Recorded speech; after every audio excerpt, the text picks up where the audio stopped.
말씀은 지난 시간에 예수님께서 성전을 정결하게 깨끗하게 하셨다는 의미보다는 정결하게 거룩하게 하시려고 강도의 소굴로 만들어버린 돈의 문제입니다.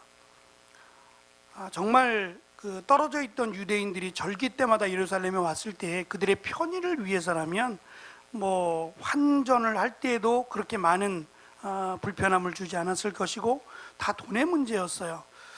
강도라고 하는 표현을 쓰신 것도 그들이 결국은 정말 어렵게 힘들게 살아가는 자들의 마치 혈세를 뽑는 것처럼 그렇게 돈으로 사람들의 마음을 아프게 했어요. 결국 그것으로 인해서 예수님은 성전이 무너져야 될 것을, 어차피 예수님이 성전 대신, 성전이 더 이상 필요하지 않아요. 예수님이 우리의 죄를 대신해서 십자가에 달려 죽으실 것이기 때문에 더 이상 성전은 우상으로 밖에는, 또한 강도의 소굴밖에 되지 않으니까 차라리 없어져야 될 것을 말씀하셨을 때에 이권이 걸린 문제잖아요.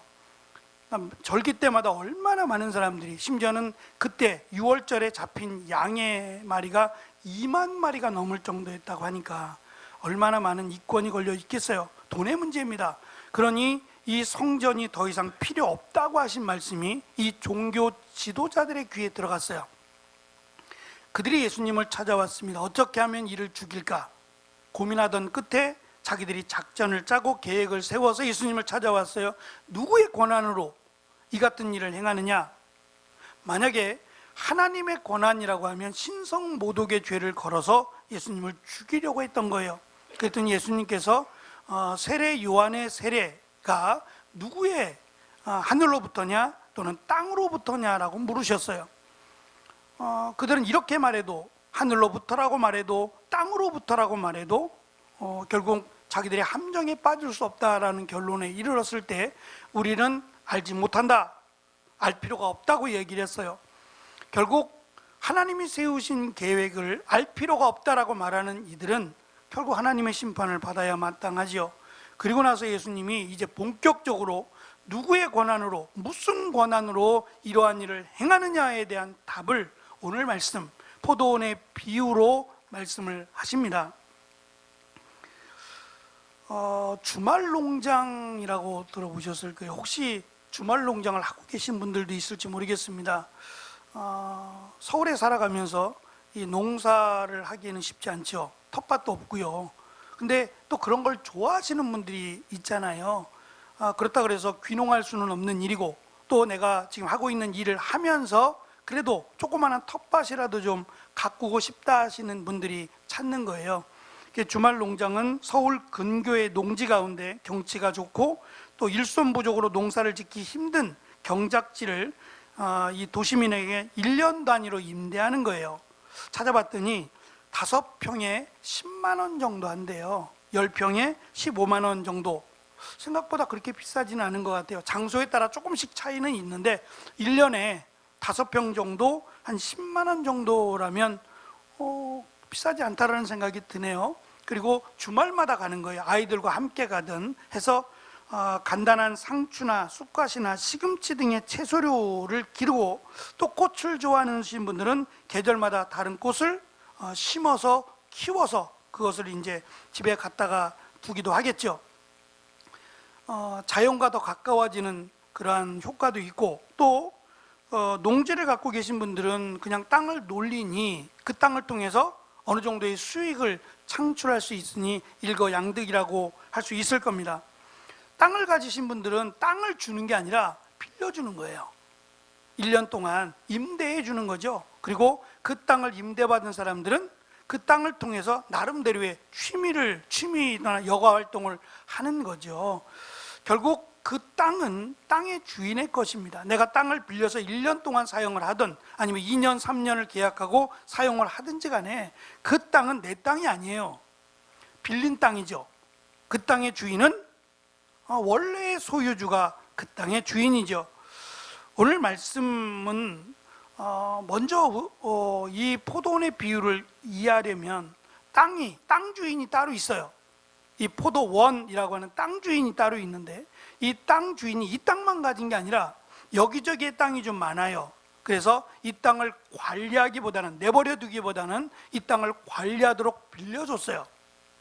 그런데 이 땅을 빌려서 포도 농사를 짓고 있는 소작농들이 이 땅을 가지려고 하는 거예요. 이 땅을 빼앗아서 내 것으로 만들려고 합니다. 그 마음을 가지고 주인이 1년에 5만 원, 5평이 10평이 10만 원이라고 했다면, 이 넓은 땅을 빌려줬다면 이 땅에 나온 소득의 일정 부분을 주인에게 주어야 되는 거예요. 그게 당연한 얘기죠. 주지 않겠다는 겁니다. 그래서 주인이 그 땅에서 나온 것들 일정 부분 다 달라는 게 아니고 일정 부분, 계약된 부분을 달라고 종들을 보냈어요. 근데 그 종들을 때려서 쫓아내버렸어요. 그 주인이 두 번째 다른 종들을 또 보냈더니 역시 이 종들을 때려서 돌려보낸 겁니다. 세 번에 걸쳐서 종들을 보냈는데 오늘 말씀해 보면 역시 이 종들도 상하게 하고 내어 쫓아버렸어요. 그러자 이번에는 주인이 아들을 보내면 이 아들은 주인의 아들이니까 때려서 쫓아보내지 않겠지라고 생각하고 주인의 아들을 보냈더니 이들은 생각하기를 이 아들은 상속자니 이 아들을 죽이면 이 땅을 상속할 자들이 없어서 우리가 이 땅을 차지하리라 라고 생각을 한 겁니다. 전혀 맞지 않아요. 차지하지 못합니다. 왜냐하면 이 땅의 주인이 죽으면 유언을 남기지 않겠어요? 땅의 주인이 이들에게 주겠냐 말이에요. 유언을 남기고 그 유언에 따라 상속의 절차를 밟을 거예요. 결코 이 땅이 이들 소작농들에게, 농부들에게 돌아가지 않습니다. 그런데 농부들은 착각한 거예요. 이 아들을 죽이면 이 땅이 우리에게, 그리고 우리가 이 땅을 빼앗을 수 있을 것으로 생각한 어리석은 자들에 대한 비유입니다. 제가 이 비유의 말씀을, 오늘 어버이 주일인데요, 이 말씀을 그냥 강행한 이유는 여기서 지금 강조하는 농부들이 누구냐면 종교 지도자들이에요. 포도원의 주인은 하나님이시고 이 농부들은 종교 지도자들이에요. 그래서 마지막 19절에 보면 서기관들과 대제사장들이 예수님께서 말씀하신 이 비유가 자기들을 가리켜 말씀하신 것인 줄 알았다 그랬어요. 그러니 종교 지도자들이라고 하는 어른들입니다.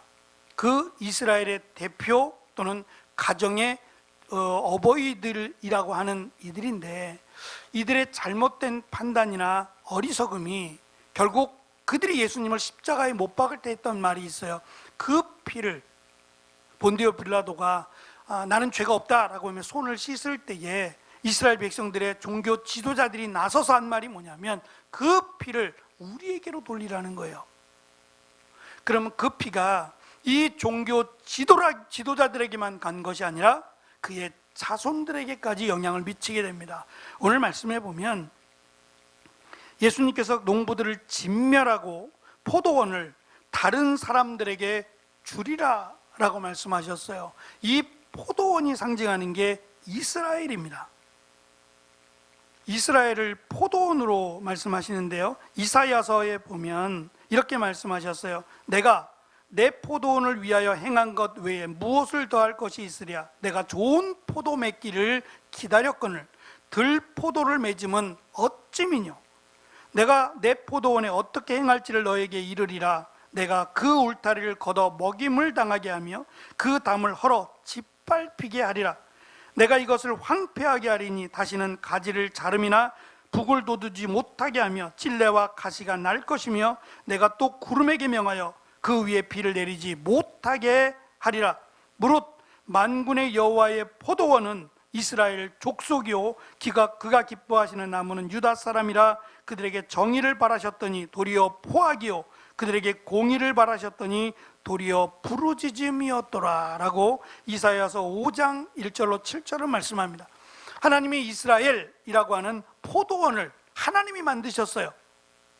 이스라엘 역사를 생각해 보면 이스라엘 역사는 하나님이 만드신 역사였어요. 아브라함을 택하시고 그 아브라함을 통하여 이스라엘을 만드신 거거든요. 그러니까 결국 이스라엘이라고 하는 민족은 하나님이 만든 하나님의 포도원이라는 거예요. 근데 이 포도원을 다른 사람에게 주겠대요. 그래서 사실은 이스라엘의 멸망이 있었던 겁니다. 이 말씀을 주신 것은 이스라엘이 아직은 멸망하지 않았어요. 멸망할 것을 경고하시고 하나님께로 다시 돌아오라고 하는 회개의 말씀이기도 해요. 그래서 저는 부모된 가정의 어른이 된 부모들이 이 가정의 축복을 원한다면, 하나님의 은혜를 원한다면 내가 먼저 하나님 앞에 바로 서야겠다라고 하는 생각을 가졌어요. 종교 지도자들의 잘못이 결국은 이스라엘을 멸망에 이르게 하는, 그래서 지도자들, 왕을 포함한 이스라엘의 지도자들의 어리석음이 결국 이스라엘의 멸망을 가져오지 않았습니까? 그것처럼 가정의 번성, 가정의 축복은 부모의 신앙으로부터 갑니다. 그래서 내가 정말 자녀들을 믿음 가운데 잘 세우고 있는지 오늘 말씀을 통해서 우리가 한번 돌아보는 그런 귀한 은혜가 있었으면 좋겠습니다. 먼저 이 땅에 대한 이야기를 좀 말씀을 드릴게요. 예수님 당시에는 땅을 사고 파는 게 가능해졌어요. 좀 이상하죠? 헤롯은 자기 마음에 드는 사람에게 이스라엘의 땅을 마음대로 줬어요. 그리고 그 땅을 사고 파는 일들이 가능해졌어요. 구약 성경을 우리가 살펴보고 있는데, 구약 성경을 통해서 볼 때에는 땅은 하나님이 주신 땅 또는 이스라엘 지파들에게 각각 정해준 땅들이 있어요. 그리고 희년이라는 제도가 있죠. 기쁠 희자를 써서 희년이라는 제도는 50년이에요. 이 50년이 되면 마치 리셋 버튼을 누리는 것처럼 다시 원래대로 땅이 가는 거예요. 그러니까 내가 어려운 일을 겪었어요, 또는 갑자기 돈이 필요할 때가 있어서 땅이나 또는 건물을 담보를 잡아서 내가 돈을 빌리게 되죠. 그러면 그 땅은 잠시 내가 돈을 빌린 사람의 것이 돼요. 잠시. 그래서 우리가 잘 아는 룻기에서 엘리멜렉과 나오미가 땅을 팔고 갔어요. 사실은 이민을 간 거거든요. 땅을 팔고 갔지만 돌아와서 그 땅이 다시 내 땅이 되기까지 시간이 필요하다는 얘기를 해요. 그러니까 떠난 지 약 10년이 넘었다면 돌아왔을 때 얼마의 시간이 남았겠어요? 50년을 놓고 보면 40년이거나 적어도 30년 이상의 시간이 남은 거예요. 그러면 나오미만 돌아왔으면 두 아들이 죽고 남편이 죽었으니까 나오미만 돌아왔다면 나오미가 그 땅이 자기의 땅이 될 때까지 살아있을 가능성은 적어요. 왜냐하면 그때의 평균 나이가 보통 50이라 그랬거든요.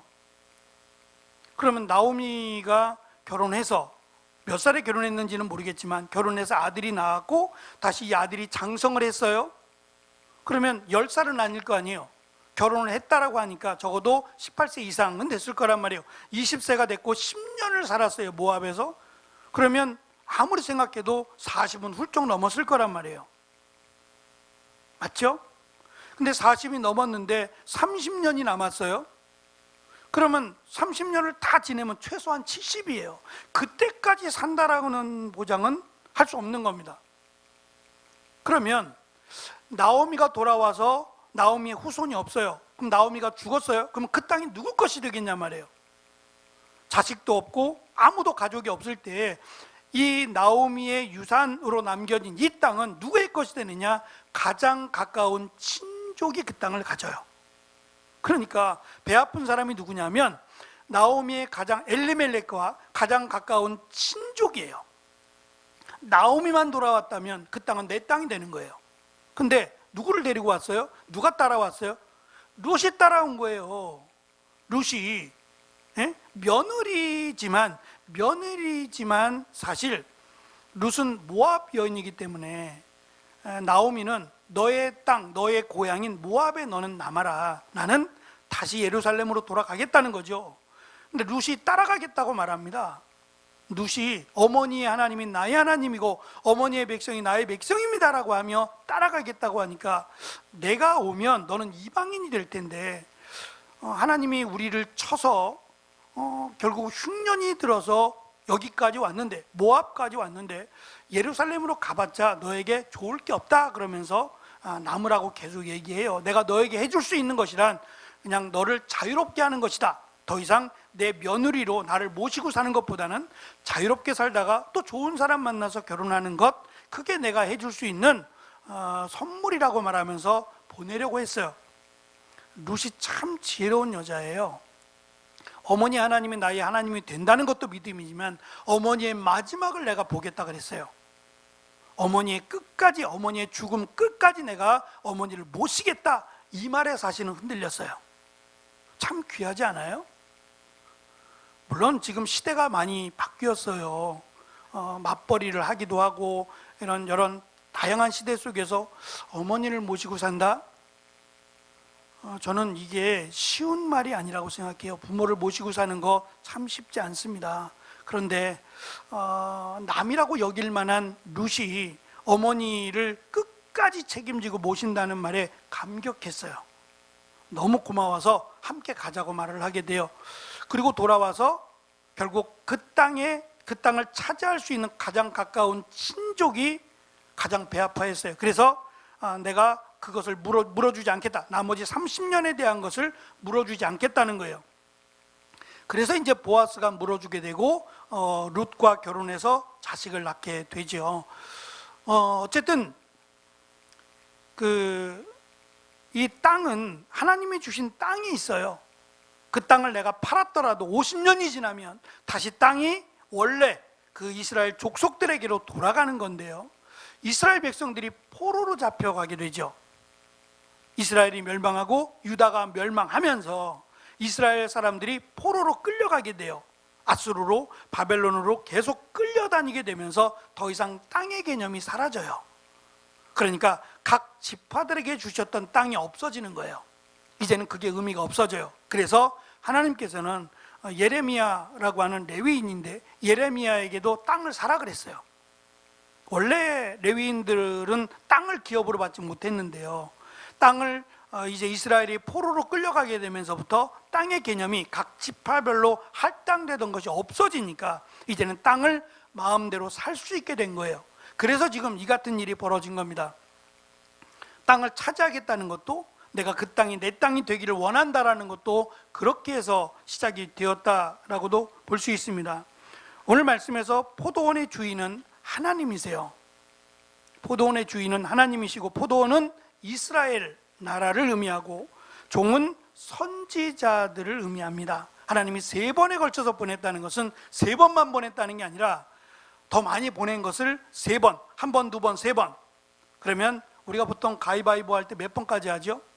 1번 하면 억울하니까 3번까지 하죠. 아마 이 영향을 받았을 수 있어요. 예수님이 베드로가 예수님을 몇 번 부인해요? 3번 부인하죠. 그리고 예수님이 요한복음에 보면 네가 나를 사랑하느냐? 이건 책망이 아니에요. 내가 나를 사랑하느냐? 몇 번 물으시죠? 3번이에요. 그러니까 이 3번에 들어있는 숫자의 의미는 다 물어봤다는 거예요. 확인했다는 의미에서 3번이에요. 그래서 그 초대교회 때는 신랑 신부가 결혼할 때 3번 물어봤대요. 아내는 남편을 사랑합니까? 남편은 아내를 사랑합니까? 라고 3번 물어봤대요. 그 이유가 이제 성경적 근거예요. 더 물어볼 수 있잖아요. 4번도 물어볼 수 있고 5번도 물어볼 수 있잖아요. 그런데 3번을 물어본 것은 확실하다, 더 이상 물어보지 않아도 확실하다라고 하는 의미고, 또는 3번씩이나 대답을 했는데 사랑합니다 라고 3번씩이나 서로의 입으로 대답을 했는데 이것이 남는 거예요. 많은 사람들 앞에서 내가 3번씩이나 사랑합니다 라고 말을 했는데 시간이 지나면서 사랑하지 않는다? 그럼 그 책임을 누가 져야 돼요? 내가 지는 거예요. 사랑합니다 라고 말했던 내가, 아내가, 남편이 그 책임을 짓는 거예요. 무엇이 문제인가 돌아보라는 얘기예요. 사람은 똑같은 사람이잖아요. 내가 문제가 아닌가? 사랑하지 못한 내가 문제가 아닌가? 스스로 돌아보게 하기 위한 효과도 있어요. 어쨌든 3번이라고 하는 것은 그런 의미가 있습니다. 그래서 3번 선지자를 보냈다는 것은 3번만 보냈다는 의미가 아니라 계속해서 하나님은 선지자들을 보냈다. 그 마지막 선지자가 누구냐? 세례 요한이에요. 근데 세례 요한을 목 베어서 죽여버렸잖아요. 세례 요한을 죽이는데 앞장섰던 사람이 종교 지도자들이기도 했습니다. 그리고 농부는 종교 지도자들을 의미하고 주인의 아들은 예수 그리스도를 상징합니다. 이것이 결국 하나님의 사랑이에요. 아들까지 보내신 하나님의 사랑인데 그 아들을 결국 죽였다고 예수님이 말씀하세요. 곧 죽으실 거예요. 결국 이 말씀은 너희들이 이러한 마음을 그 아들인 예수님을 죽이려고 한다라고 하는 것을 지금 암시적으로 말씀하세요. 그래도 회개하지 않는 거예요. 그래도 회개하지 않고 오늘 말씀 끝에 보시면 뭐라고 말씀하느냐 하면 즉시 잡고자 하되라고 돼 있어요. 그냥 잡아서 신문하고 죽이겠다는 얘기예요. 근데 백성들이 두려워서 지금은 잡지 못했다라고 성경은 말씀합니다. 이 말씀을 하신 뒤에 그 다음의 말씀을 우리는 눈여겨봐야 돼요. 왜냐하면 예수님께서 너희들이 나를 죽인다고? 그래, 죽일 거야. 그리고 예수님은 죽기 위해서 오셨으니까요. 문제는 예수님이 이 땅에 오심으로부터 시므온이라고 하는 시므온이 아기 예수님을 만나고 마리아를 축복하면서 이런 말을 합니다. 보라, 이는 이스라엘 중 많은 사람을 패하거나 흥하게 하며 비방을 받는 표적이 되기 위하여 세움을 받았고 또 칼이 내 마음을 찌릿하나니 이는 여러 사람의 마음과 생각을 드러내려 함이니라. 도대체 이게 무슨 말씀이냐? 이런 얘기예요. 마리아를 향해서 찬송하며 하는 얘기인데 예수님을 믿는 자는 축복이고 예수님을 대적하는 자는 멸망이란 얘기예요. 그래서 내 집안의 가족이 원수라고까지 예수님이 말씀하셨어요. 왜 이런 일이 발생할까요? 지금은 그렇지 않아요. 지금은 교회 집안 안에도 어떤 사람은 교회로 가고 어떤 사람은 성당으로 가고 어떤 사람은 절로 가는 일들도 있어요. 한 집에 각기 나름대로의 종교의 자유가 있으니까 나는 예수님을 믿겠다고, 나는 절에 가겠다고, 나는 성당을 가겠다고, 이렇게 종교의 자유가 있어요. 이걸 억압할 수는 없어요. 하지만 예수님 당시에는 예수님을 하나님의 아들로 믿으면, 예수님을 메시아로 믿으면 어려움을 겪었어요. 심지어는 죽임을 당해야 했어요. 그래서 사도행전에 보면 베드로가 예수님의 제자잖아요. 그 베드로를 죽이려고 감옥에 가둔 것을 봤어요. 야고보는 목베임을 당해서 죽고요. 그러니까 예수님을 믿는다고 하면 박수를 받았던 것이 아니라 사람들로부터 비난과 또는 심지어 죽임을 당했어요. 그래서 사도 바울이라고, 원래 이름이 사울이에요. 큰 자라고 하는 이름인데 이 사울, 그러니까 사울 왕이 아니라 신약 성경이 나타나는 사울, 우리가 아는 바울의 옛 이름이에요. 바울의 이름인 사울이 예수님을 믿는 사람들, 바울은 용납할 수 없어요. 예수님을 메시아라고 말하는 것도, 그 예수님을 믿으며 구원받는다는 것도 도저히 용납할 수 없어서 이 예수 믿는 자들을 잡으려고 다메섹까지 득달같이 치고 올라갔어요. 이것이 나의 사명이요라고 생각하고 예수님을 믿는 자들을 잡기 위해서 다메섹으로 갔다가 거기서 예수님을 만나고 예수님을 믿게 되죠. 그리고 자기의 이름을 바꿔버려요.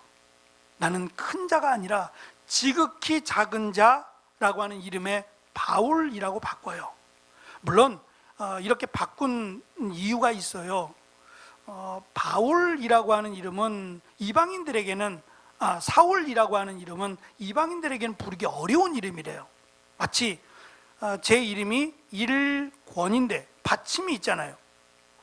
받침이 있는 이름들은 외국 사람들은 힘들어해요. 받침이 있는 이름들을 힘들어하더라고요. 그래서 맨날 일권 그래요. 나도 듣기 싫고 그 사람도 미안해해요. 부르기 좋아야 되는데 우리는 괜찮은데 외국 사람들은 제 이름을 상당히 불편해하고 힘들어해요. 그래서 닉네임 없냐고. 그럼 제가 요한복음을 좋아했으니까 그냥 조한이라고 불러달라고, 조한이라고 불러달라고 아주 좋아해요. 근데 저는 사실 좋지 않아요. 어쩔 수 없이 제가 요한이라고 불러달라고 말하지만 조한 부르면 내 이름인 건 알겠지만 내 이름은 조한이 아닌데, 근데 어쩔 수 없으니까 너무 불편해하니까. 마찬가지로 사울이라고 하는 이름은 당시 이방인들, 헬라인들이 부르기에는 참 불편한 어려운 이름이었대요. 그래서 그들이 부르기에 좋은 그리고 뜻도 나는 지극히 작은 자라는 뜻을 가진 바울로 바꾼 거예요. 근데 사실은 부모가 주신 이름을 바꾼다? 이건 쉬운 결정이 아니에요. 근데 바울은 복음을 위해서 이름까지도 또는 자신의 모든 것을 배설물과 같이 여겼다 그랬어요. 이것은 바울만의 믿음이 아니라 어쩌면 우리의 믿음이 되기를 저는 축복합니다. 주를 위해서 나를 드릴 수 있는 우리가 되었으면 좋겠습니다.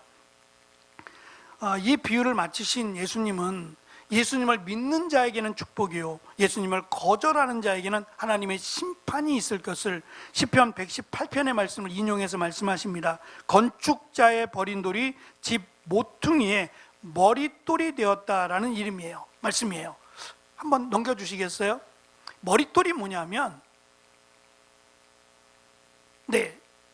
여기 지금 가운데 좀 커 보이는 돌, 이 돌이 머릿돌이에요. 간혹 이렇게 교회를 가다 보면 교회 벽면에 머릿돌이라고 써 있는 걸 혹시 보신 적이 있을 거예요. 한번 보세요. 그러면 저희 교회는 아직 교회 자체의 건물이 없어서 그런데 교회 자체의 건물을 지은 교회들은 이 벽에 머릿돌이라는 게 있어요. 그리고 몇 년 몇 월에 시공했다. 그리고 뭐 어떤 분 교회는 누구가 이 터전을 기증했다든지 뭐 여러 가지 내용들이 들어갈 수 있는데 하여튼 그 머릿돌이 아니에요. 이건 잘못된 머릿돌이에요. 성경에서 말하는 머릿돌은 사실은 이쪽 벽이 있고 이쪽 벽이 있어요. 이쪽 건물을 이어주는 거예요.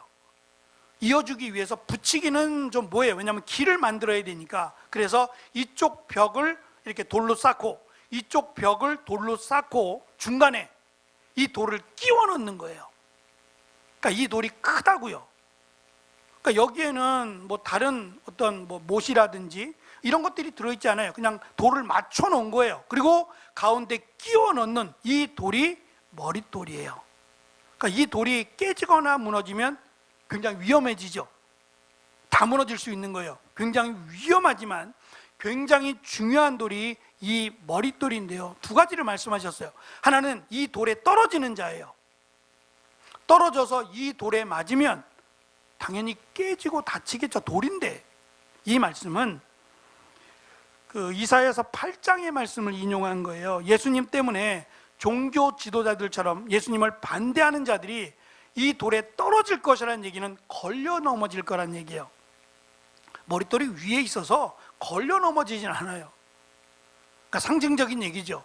예수님을 믿는 자들, 예수님을 대적하는 자들은 걸려 넘어져 다치게 될 것을 의미하는 거예요. 결국 하나님의 심판을 받을 것이라는 얘기고, 두 번째, 머릿돌이 사람에게 떨어지면, 이 돌이 문제가 생겨서 사람에게 떨어지면 우리가 볼 때는 작아 보이지만 큰 돌이에요. 혼자 들기 어려울 만큼 무거운 돌이에요. 근데 이 돌이 사람에게 떨어져 봐요. 위에 있다가 떨어지면 그 사람이 온전해지겠냐고요. 큰일 나겠죠. 근데 이 돌이 떨어질 때가 있다는 거예요. 다시 말하면 심판할 때가 있을 거란 얘기예요.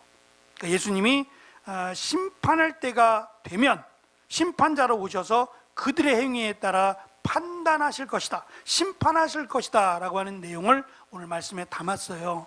이 얘기는 다니엘서 2장에 있는 내용이에요. 산에서 떨어진 돌이 여러 신상을 파괴한다라는 말씀으로 이 말씀이 나오거든요. 결국 너희들이 볼 때는 별 볼 일 없는 돌이지만 이 돌이 너희들을 심판할 것이다. 머릿돌이 다시 오실 때 너희들을 심판할 것이다. 예수님을 믿는 자들은 구원이요, 대적하는 자들은 심판을 받게 될 것을 오늘 말씀 가운데 우리에게 하고 계십니다. 저는 한국교회를 생각하면서 한국교회가 건강한가? 라고 하는 진단을 좀 내려봤으면 좋겠어요. 저는 시급한 진단이라고 생각해요. 왜냐하면 점점 갈수록 한국교회가 아이들이 사라져가고 있어요. 자녀들이 사라져가고 있어요. 어른들만 예배를 드리거나 남편 또는 아내만 예배를 드리는 희귀한 현상이 나오고 있어요.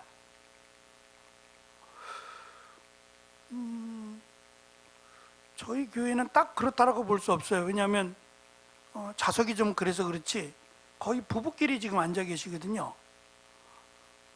집사님이야 전도사님이시니까 지금 떨어져 앉아 계신 거고, 다른 분들은 거의 부부끼리 앉아 계세요. 저는 건강하다고 봐요.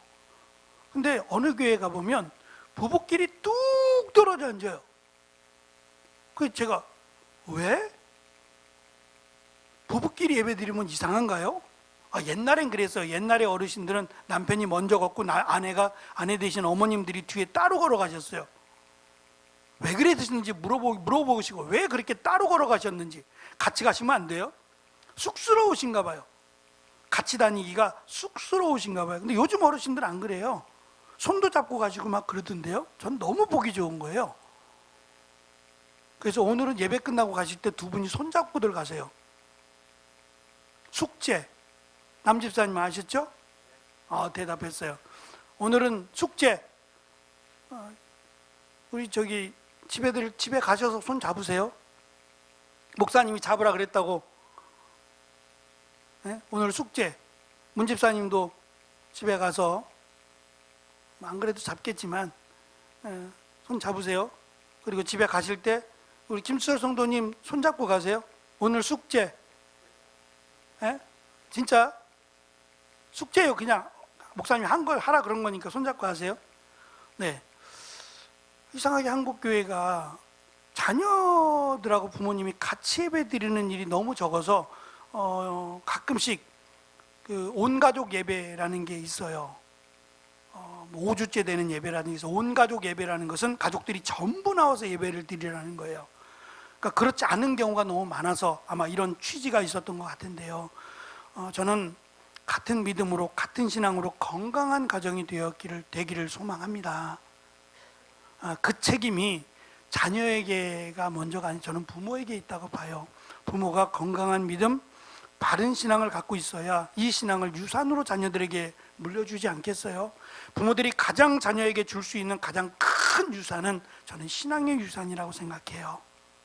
이스라엘이 멸망한 것은 지도자들 때문이었어요. 그렇다면 가정은 부모들의 믿음이 가장 소중하다고 생각해요. 부모들의 믿음을 따라서 자녀들이 건강하게 믿음 생활할 수 있는, 그래서 어버이 주일이지만 특별히 우리 부모님들이 먼저 믿음의 본을 보이고 이 믿음을 신앙의 유산으로 자녀들에게 잘 물려줄 수 있는 귀한 믿음의 가정으로 세워가는, 지금부터라도 믿음의 가정으로 잘 세워가는 귀한 은혜가 있으시기를 간절히 축원합니다. 기도하겠습니다.